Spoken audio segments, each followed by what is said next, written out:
Okay. Check for live.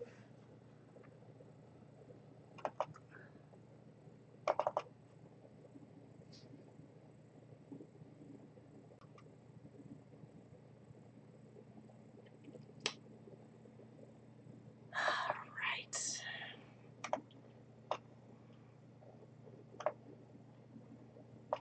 Okay, everybody. So it is the last day of February, and I want to say February for me was like pretty emotional. Let's just say it was really emotional.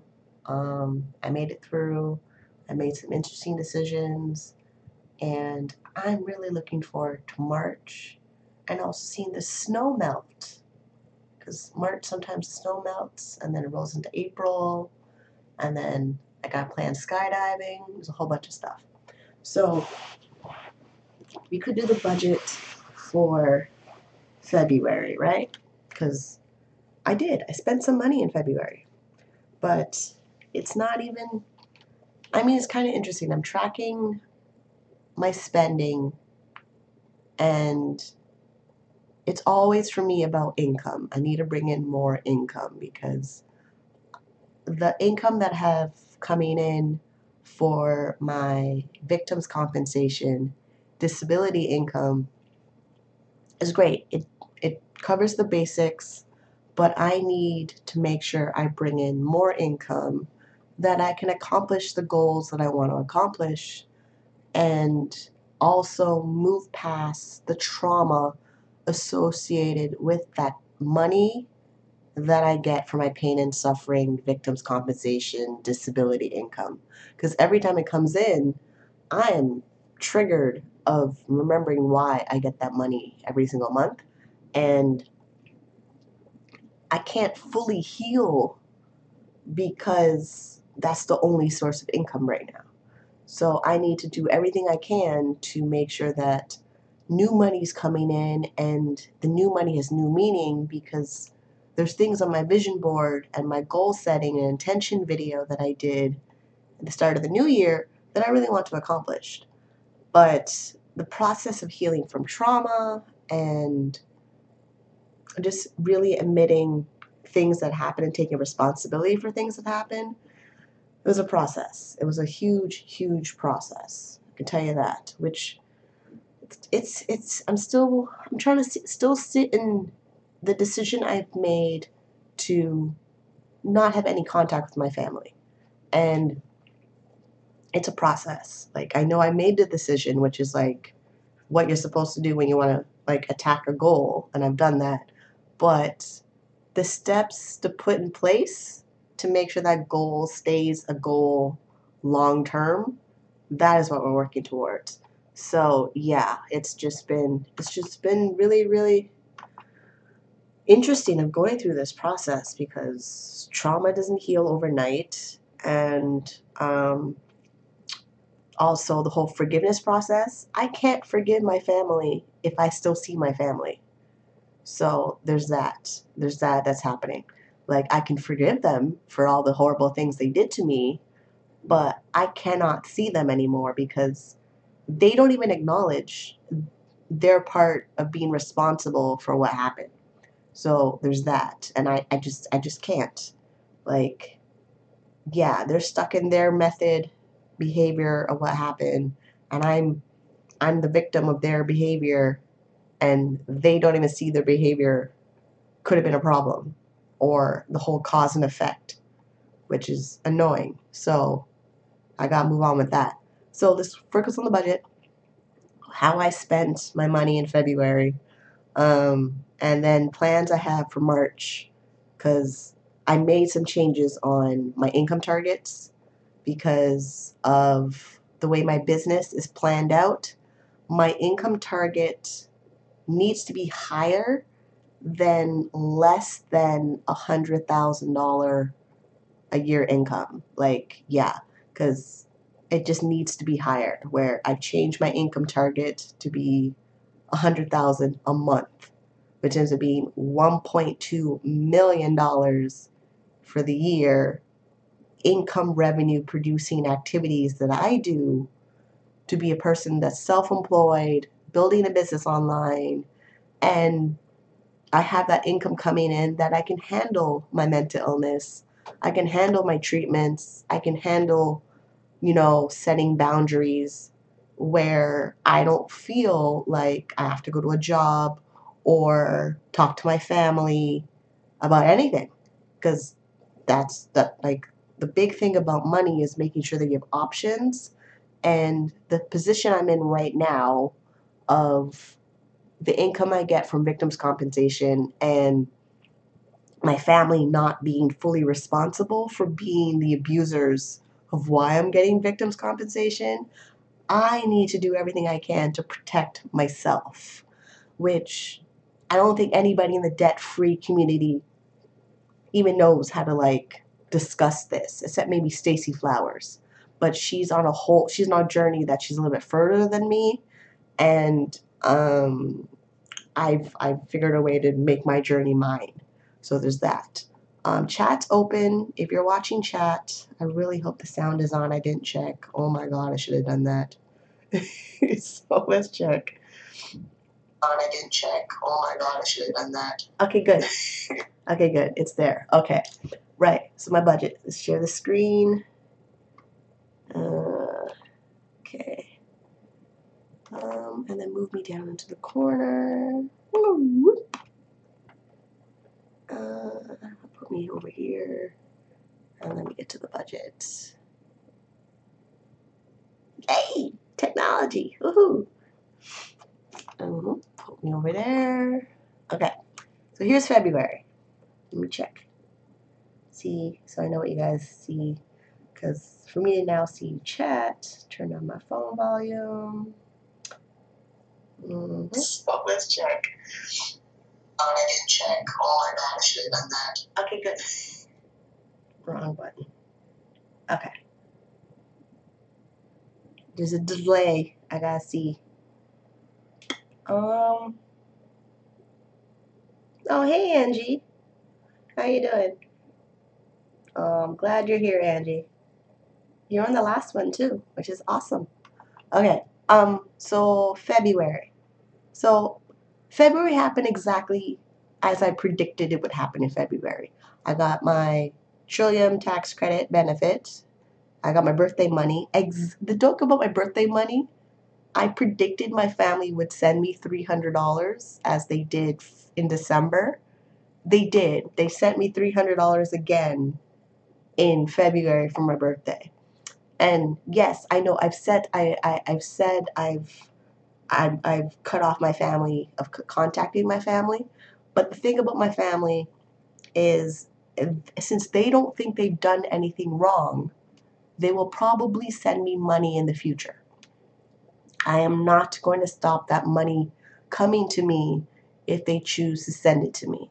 So I'm letting you know for future budgets, if you see somewhere in my notes in my budget that money came in and I say it's from my family, I'm not stopping them from sending the money, but I'm definitely stopping from having verbal conversations with them. And it's because of the way money can come to my bank account from my family is they have to consciously send me the money. Like if my grandmother or my dad sends me money, it comes through an email money transfer. They log into their online bank account, they click on my email address, they send me money. It automatically shows up in my bank account because it's predetermined by passwords and security checks. So if they choose to log in their online bank account and send me money because they want to reach out to me, I'm not going to stop them because bills still have to be paid, and paying bills do not care where the money comes from to pay bills and taxes. So I'm letting that disclaimer come out now because I don't want to see in the comments about people saying, oh, you cut off your family, but why are you still taking money from them? I never stop money coming to me. Like, money is just a tool and I use it to advance my life and things that I need to get done, and I never stop money coming from me. If I stopped money coming to me, I wouldn't have gotten my victim's compensation money for pain and suffering that I got in 2009. And if I stopped money from coming to me, I wouldn't be available to access disability. So I never stop money coming to me. That is just stupid of people cutting off money because of their feelings. Money and my feelings are separate. So let's get that out of the way. Okay. The snow wasn't that bad. I went to therapy. The snow was horrible yesterday. Um, yeah, like it snowed all day yesterday. I still have my therapy appointment. I got to my therapy appointment early, way earlier than I expected. When I came home, coming back home was a challenge walking in the snow, but I was prepared for it and I didn't fall. So there's that. Okay, back on my budget. So yeah, my family, they sent me $300 for my birthday. Then I figured out how to sell off my iPhone 6 cell phone with a company called Go Resell. Yeah, that was awesome. So I got $90 of new money for my cell phone. And then, yeah. So basically, for cash and gifts that came in, $465 when it could have been $365. So I made that happen. I'm glad I made that happen. And I'm planning skydiving. So I right now there's $5 in the travel account for skydiving, but I need to make sure that it's about $1,000 so I can do my skydiving when the season opens because I am jumping out of a plane this year. I got to do that. And furniture. We need me in my living room. I'm getting a little bit stir crazy only being in my bedroom. I got a wall over there. There's a living room over there. There's like it's I don't know, maybe like 300 square foot over there. I gotta use. Yeah, I need to get my living room. Um, I didn't do any work for the whole month of February because emotionally I was exhausted from confronting my parents, going to therapy, feeling those emotions, and yeah, I didn't work. I didn't. So basically, I lived off of $300, which portion of that went to the internet bill. I paid the cell phone bill in full for the month because I'm past due. I'm still behind on my internet and my cell phone. And then I added money on my transportation bus pass. I bought groceries. I spent $130 on groceries. Luckily, I had a lot of chicken in the freezer that grandma gave me for Christmas. So $130 on groceries. It's really low because I always planned 500 for groceries, but yeah, I end up spending 130. Household stuff, $42.97. And yeah. And then my hair, I bought a pack of hair because the red hair, I'm mostly using the red hair pack. So I bought a pack of hair, and the pack of hair was $5.99.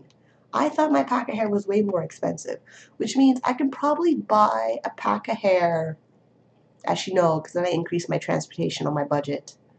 Yeah, because riding public transit, every time I go somewhere, I spend $6 on transit or $6.50 on transit.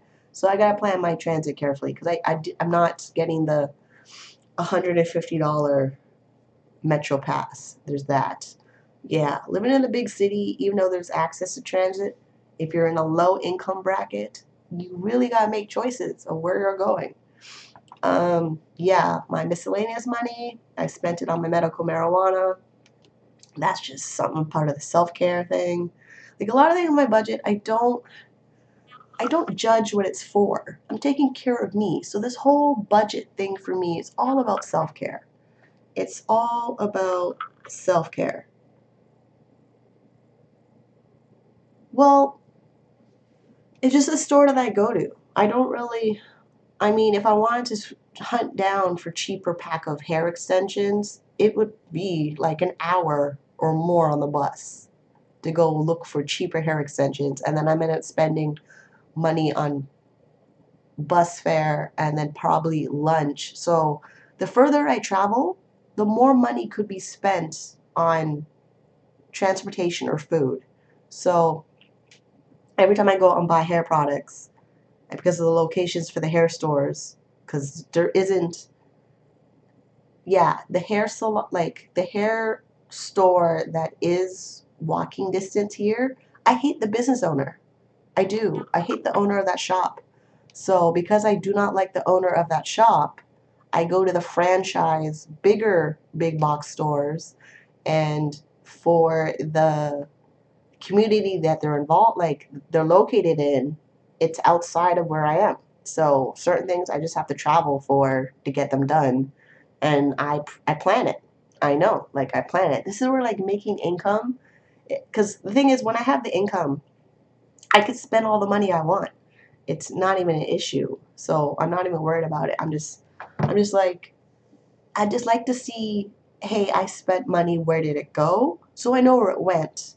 This is more of where did it went, because all the income that comes in is all based on me being self-employed, working to produce it. So I don't. There's no fixed paycheck minus my disability compensation money that comes in. That's a fixed amount that comes in.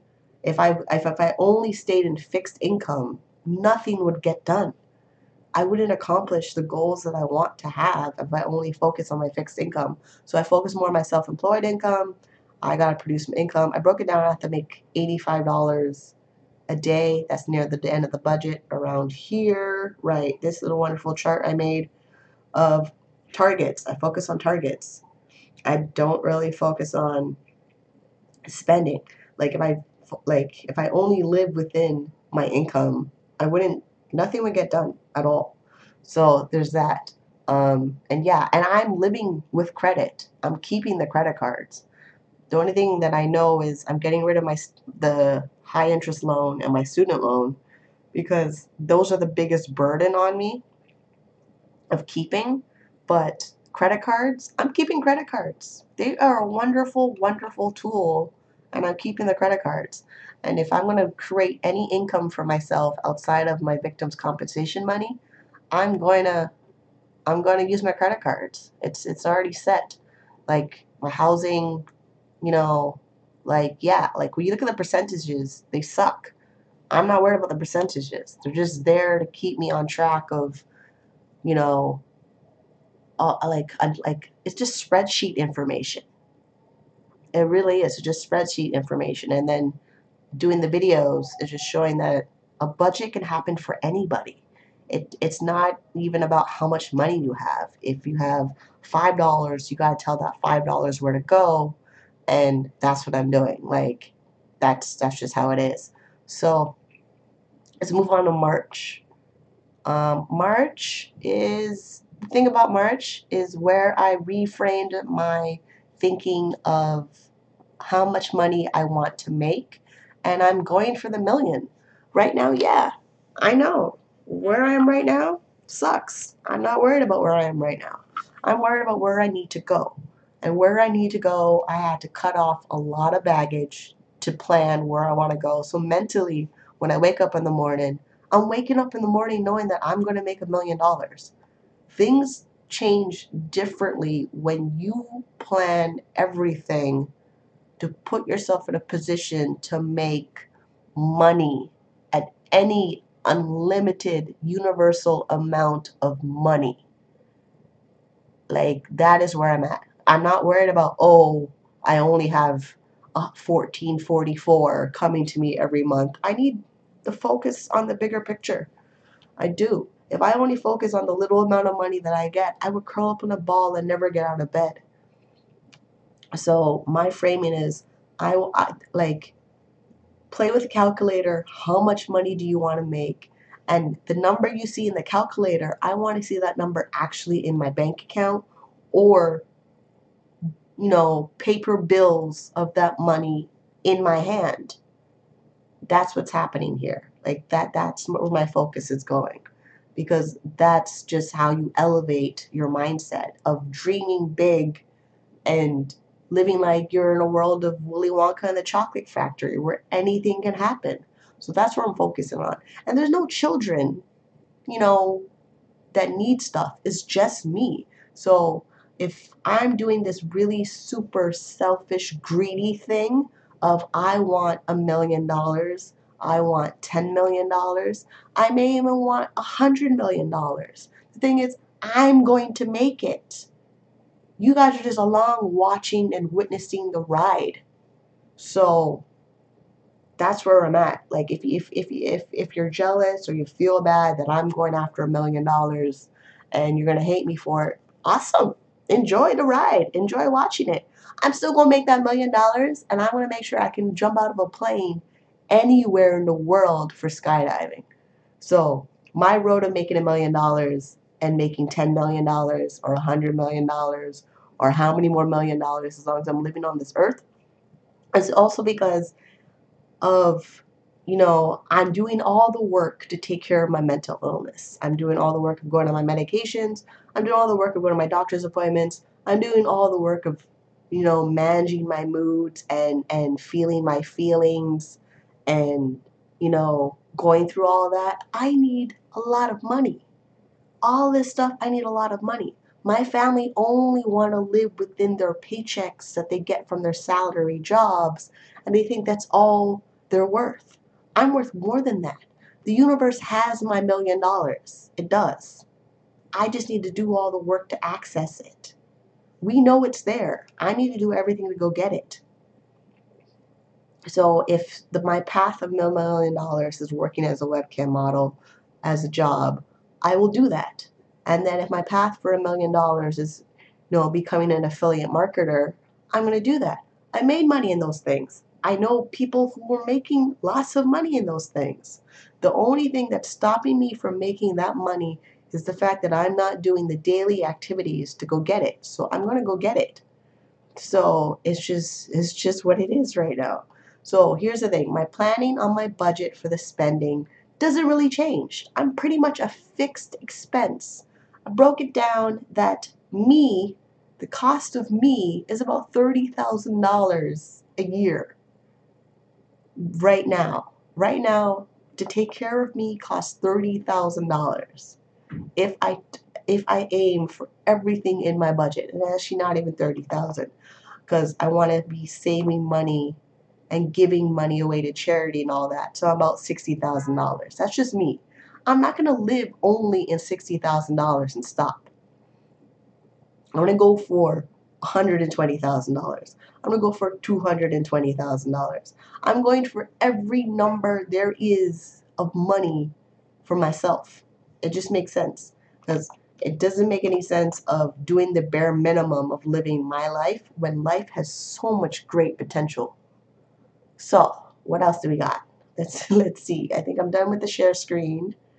Let's go back over here because you don't need to see the spreadsheet anymore. Put me back at 720, 1080p, and take a look at chat. All right, we got 3 people. Awesome. Right. So, yeah, that's what we're doing. Like it's just that simple. I have goals I want to achieve.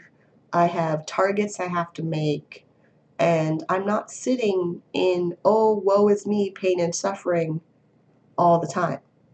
I could. I have all the support around my pain and suffering. I do. But there's certain things I'm allowed to do legally with the pain and suffering money. I'm doing those things. I'm going to max out everything I'm allowed to do within the realms of being someone who's getting money for pain and suffering. I can pain and suffer and be rich. Who says I got to pain and suffer and be poor? Does anybody understand that thinking? If you're going to get money for pain and suffering, why get pain and suffering money and be poor? Because you're going to get the money anyway. You might as well use that money to make yourself more money.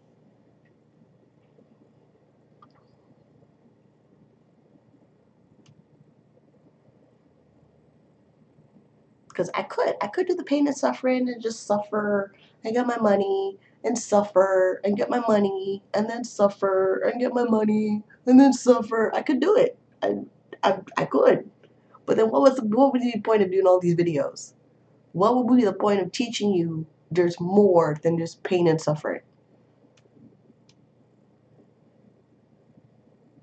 Because I'm still most likely going to get my pain and suffering money. Everything's in place where I can get my pain and suffering money. I might as well not pain and suffer all the time. I got like, 30 plus years of more let me live in pain and suffering money. Like yeah. Because here's the other thing of like if you live in pain and suffering, certain people will try to give you advice of how not to live in pain and suffering. Even though they're pain and suffering themselves.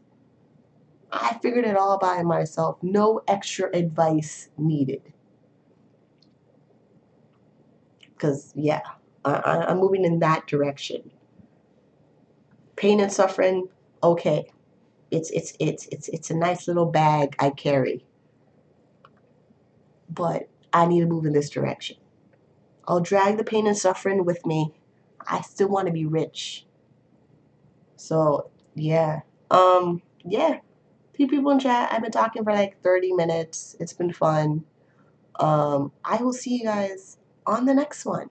And right, first time you see my face, you want to see more of this wonderful face, all my wonderful wisdoms, you want to witness my journey of going from pain and suffering broke to rich as bloody fuck, then stick around because that's where I'm going. So I will see you on the next one. Smooches. Where is the button?